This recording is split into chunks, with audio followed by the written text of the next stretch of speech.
விழுமிய முறைமையுடன் கமலஹாசன் மக்களவையில் பதவியேற்கும் போது நேற்று பதவியேற்றார். விழுமிய முறைமையுடன் யாருக்குமே அர்த்தம் தெரியல.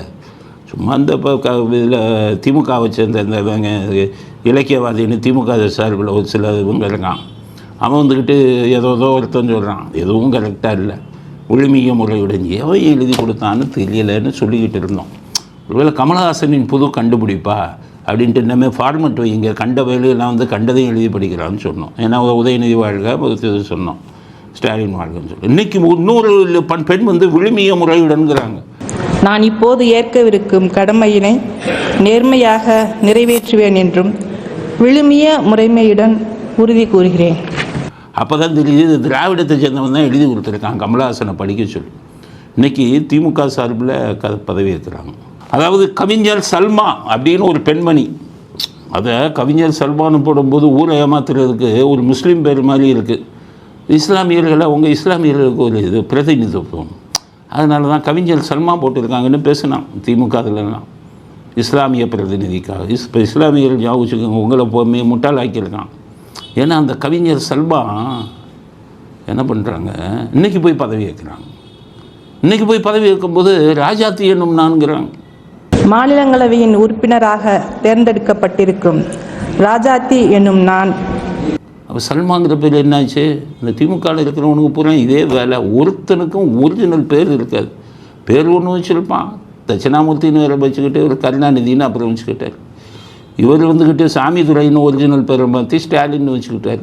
அதே மாதிரி இந்த அம்மா கவிஞர் சல்மா வந்துக்கிட்டு இவ உண்மையாக அங்கே போய் பார்லிமெண்ட்டில் படிக்கும்போது ராஜாத்தின்னு வச்சுருக்காங்க.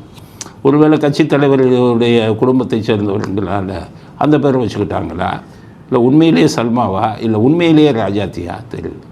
ஆனால் அவங்க பதவி ஏற்கிறாங்க விழுமிய முறைமையுடன்.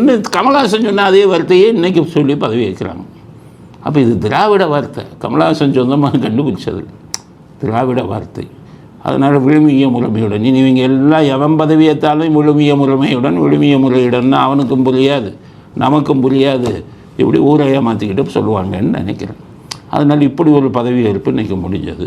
இதுக்கிடையில் நம்ம கவிஞர் இருக்கார் இல்லை, மீட்டு வைரமுத்து, அவர் என்ன பண்ணிட்டாருன்னு கேட்டிங்கன்னா வாழ்த்து செய்தி அனுப்புகிறார் கமலஹாசன் பதவி ஏற்றதுக்கு. நான் 40 வருஷத்துக்கு முன்னாடியே எழுதினாராம், அதை உண்மையாக்கிட்டாராம் கமலஹாசன் அப்படிங்கிறார்.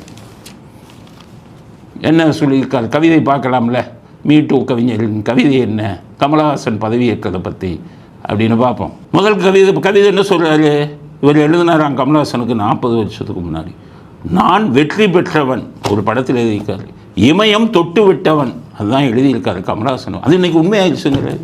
பார்த்துக்கோங்க, கவிஞர் எவ்வளோ பாரியால் எவ்வளோ நாட்டை முட்டாள மக்களை முட்டாளாக்குற கவிஞர் பாருங்கள். நான் வெற்றி பெற்றவனை உண்மையாக்கிட்டாரான். கோயம்புத்தூர் தொகுதியில் எம்எல்ஏவில் வானதி சீனிவாசன்ட்டார் 900 ஓட்டில் தோற்று போயிட்டார்.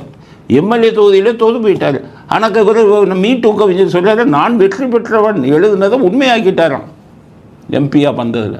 இமயம் தொட்டு விட்டவனா, இங்கே இருக்கிற பரங்கிமலை அளவு கூட தொட முடியலை, ஜெயிச்சா தானே ஒரு சீட்டு கூட ஜெயிக்கலையே. இமயம் தொட்டு விட்டவன்னா எந்த அளவுக்கு, அது வந்து உண்மையாக்கிட்டாரு. வேறு பகையை மூட்டி விட்டவன், முட்டி விட்டவன் எழுதியிருக்காராம், மூட்டி விட்டவன் எழுதியிருக்காரான்னு தெரியல.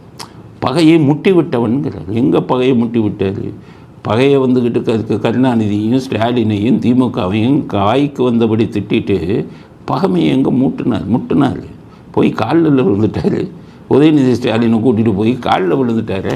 எங்கே போய் பகையை முட்டி விட்டவன்னா தீயை தொட்டு விட்டவனா, தீயை எங்கே தொட்டார்? தீயை பார்த்து பயந்து ஓடி காலில் விழுந்து தான் பதவியை வாங்கினார்.